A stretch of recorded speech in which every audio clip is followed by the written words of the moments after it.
আমাদের সকলের বাড়ির চারিপাশে এমন কিছু গাছ আছে যেগুলোকে আমরা খুব অযত্নেই ফেলে রাখি বা দেখেও না দেখার ভান করি। তার মধ্যে অন্যতম হলো এই নয়নতারা। আমাদের সকলের বাড়ির চারিপাশে এই গাছের কিন্তু হদিশ মেলে, আর খুব অল্প যত্নে এই গাছ কিন্তু বড় হয়ে যায়।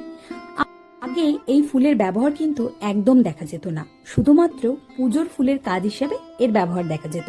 তবে যবে থেকে ক্লে এলো, এই ফুলের রমরমা কিন্তু বাড়তে রইল। এমনিতেই আমরা সকলেই ক্লে জুয়েলারি পরতে প্রচন্ড পরিমাণে পছন্দ করি, তার তালিকার মধ্যে আমিও পড়ি।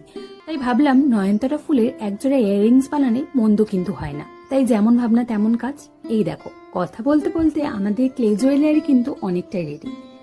রং যখন শুকিয়ে যাবে তোমরা কিন্তু অবশ্যই ভার্নিশ অ্যাপ্লাই করবে। যদি অ্যাপ্লাই না করো তাহলে কিন্তু তোমার ক্লে জুয়েলারি থেকে রং উঠতে স্টার্ট করবে, আর ক্লে জুয়েলারিটা নষ্ট হয়ে যাবে। কথা বলতে বলতে আমার ক্লে জুয়েলারি একদম রেডি। তো কেমন হয়েছে অবশ্যই জানিও। আবার দেখা হবে অন্য একটা ভিডিওতে।